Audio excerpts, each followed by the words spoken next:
द्वारा नहीं। इन तीनों को नहीं अपनाया, साधन होते हुए भी साधन को नहीं अपनाया, एक निस्साधनता की स्थिति उसके अंदर आ गई है, जिसे शरणागति कहते हैं, इसे समर्पण कहते हैं। भट्ट जी महाराज ने इस मार्ग को अपनाया है, शरणागति का मार्ग अपनाया है, समर्पण का मार्ग अपनाया है।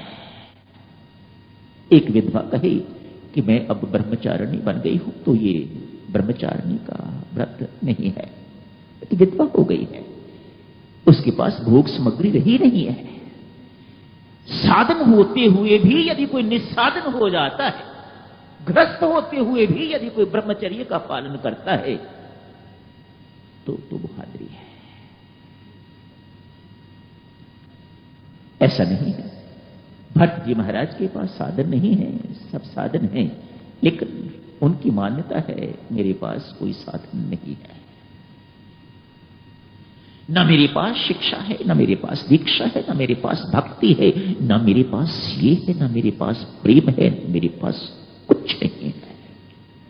मैं घोड़े पर नहीं बैठूंगा, मैं रथ पर नहीं बैठूंगा, मैं हाथी पर नहीं बैठूंगा, मेरे पास कोई साधन नहीं है, मेरे पास कोई पूंजी नहीं है, मेरे पास कोई धन नहीं है, मेरे पास कोई गुण नहीं है, मैं दुर्गुणों की खान हूं, मेरे कारण ही तो सारा अनर्थ हुआ है, सारे पाप का भार भट्ट जी महाराज अपने सिर के ऊपर ले रहे हैं।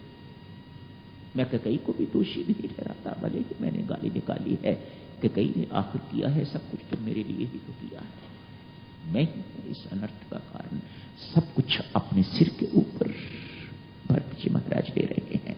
मैं जाऊं तो किस मुंह से जाऊं, बस एक ही आसरा है, इसे राम कृपा कहा जाता है। जब व्यक्ति सारे साधनों को छोड़ के एक राम कृपा पर निर्भर रहे, एक राम भरोसे रहना शुरू कर दे, मेरी साधना यही है कि मैं राम भरोसे रहूं, मैं राम आश्रय रहूं, तो इसे शरणागति कहते हैं, इसे समर्पण कहते हैं, इसे सरेंडर कहते हैं। एक राम भरोसे, राम कृपा। राम कृपा ऐसे ही व्यक्ति में अवतरित होती है, प्रेम का प्रतीक है, भक्ति की प्रकाष्ठा है शरणागति, समर्पण।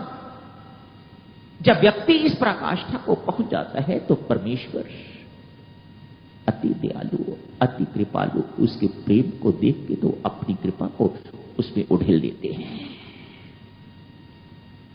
ये परम प्रेम बन जाता है, ये पराभक्ति बन जाती है। पराभक्ति इसे ही कहते हैं जब साधक का प्रेम और परमेश्वर की कृपा का सम्मिश्रण हो जाता है तो उसे पराभक्ति कहा जाता है। परमेश्वर की कृपा तो सब पर है, लेकिन अवतरित उसी पर होती है जिसके हृदय में परमात्मा के प्रति प्रेम उमड़ता है। दूसरे हृदय में ये अवतरित नहीं होती, भले ही ये सब पर है, अवतरित उसी पर होती है। भरत जी महाराज चल पड़े। आखिर भक्तजनों, ये राम राज्य में ये जो व्यवधान आया है, आया क्यों है? ये बाधा जो आई है, आई क्यों है? संत महात्मा कहते हैं भरत है प्रेम का सागर और परमात्मा श्री राम है कृपा के सागर। भक्त और भगवान की होड़ लगी हुई है आपस में। भक्त चाहते हैं कि मुझे कोई ना जाने, सब कुछ भगवान है, और भगवान कहते हैं बेशक मुझे कोई भूल जाए लेकिन कोई मेरे भक्त को ना भूले। दोनों में होड़ लगी हुई है। भट्ट जी महाराज 14 वर्ष के लिए ननिहाल चले गए, ताकि आप याद करो, संभवतः इन दोनों रामायणों में नहीं, अध्यात्म रामायण में वर्णन आता है कैकेयी का विवाह राजा दशरथ के साथ इसी शर्त पर हुआ था, जो मेरी कोख से, जो कैकेयी की कोख से जन्म लेगा वही राज्य का अधिकारी होगा। भरत जी महाराज इस बात को बहुत अच्छी तरह से जानते हैं। 14 वर्ष के लिए ननिहाल चले गए। ये बाद में सब कुछ हो जाएगा, मुझे लोग भूल जाएंगे। और हुआ भी ऐसी। कैकेयी भी तैयार है, कैकेयी भी जानती है कि ये व्रत ये हुआ है, ये प्रण इस प्रकार का हुआ है, ये एग्रीमेंट हुआ है इस प्रकार का। लेकिन वह राम प्रेम में इतनी प्रभावित हो गई हुई है, इस प्रकार की हो गई हुई है, इतनी बह गई हुई है कि वह भी इस बात को भूल गई हुई है कि भरत ने राजा बनना है। भरत जी महाराज 14 वर्ष के लिए वहां चले गए। राम जी महाराज 14 वर्ष के लिए इधर आ गए। तू चाहता था कि मेरी महत्ता प्रकट हो और 14 वर्ष का निकाल रहा, तुझे सफलता मिली है। मैं चाहता हूं कि तेरा प्रेम प्रकट हो, इसलिए मैं 14 साल के लिए वनवास जा रहा हूं।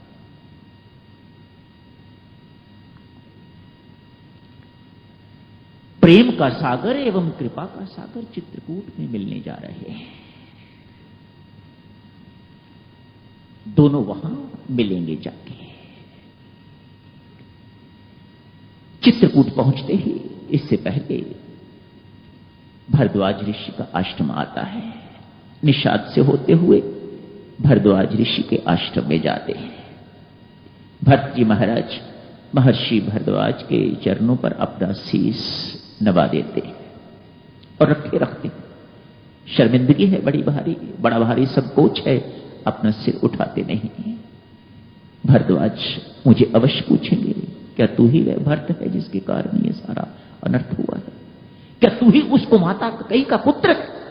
संकोचवश अपना सिर जो है, अपना मस्तक उनके श्री चरणों से उठा नहीं रहे। अरे मैं जानता हूं, मैंने सब कुछ सुन लिया है, और संकोच में डूब जाते हैं। मानो ये मुझे बिना पूछे ही इन्हें पता लग गया हुआ है कि वही मैं हूं जिसके कारण ये अनर्थ हुआ है।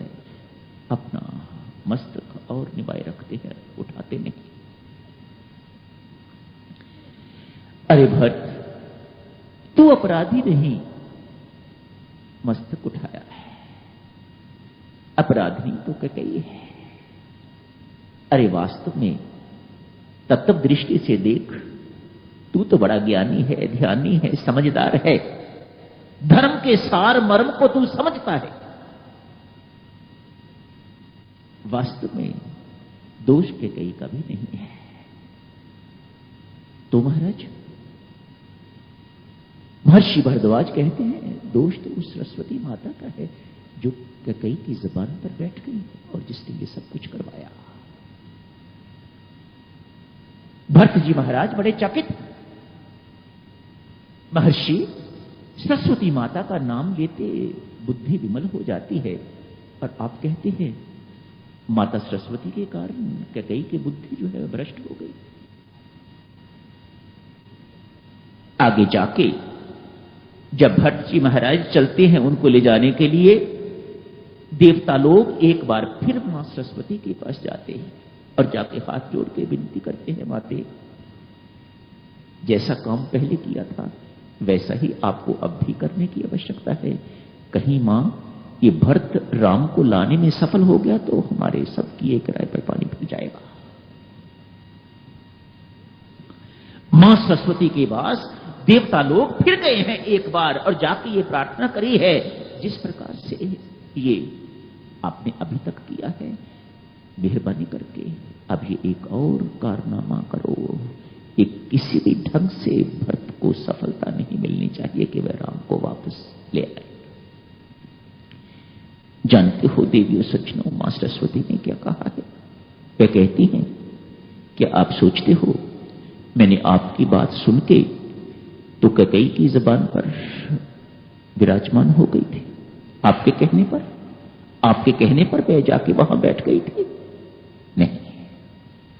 अरे कठपुतली जो है वह नाचती है तो वह दर्शकों के इशारों पर नहीं नाचती, उनके कहनों के अनुसार नहीं नाचती। वह नाचती है जिसके हाथ में उसकी डोरी है। मेरी डोरी किसके हाथ में है? तब कुछ कीन राम रुख जाए, जब मैंने राम के रुख को देखा, जब मुझे राम ने, जो मेरे कर्णधार हैं, जो मेरे सूत्रधार हैं, जिस वक्त उन्होंने मुझे इशारा दिया, उनका रुख मैंने पहचान के तब मैंने कैकेयी की जबान पर अपने आप को निवासित किया। अब भी मैं आपके कहने के अनुसार नहीं करूंगी। अब भी मुझे मेरे मालिक जब इशारा करेंगे तो ही मैं करूंगी। मैं कौन हूं, कहां रहता हूं, कैसा हूं, इत्यादि इत्यादि। ये उपासना की महिमा है, भक्ति की महिमा है।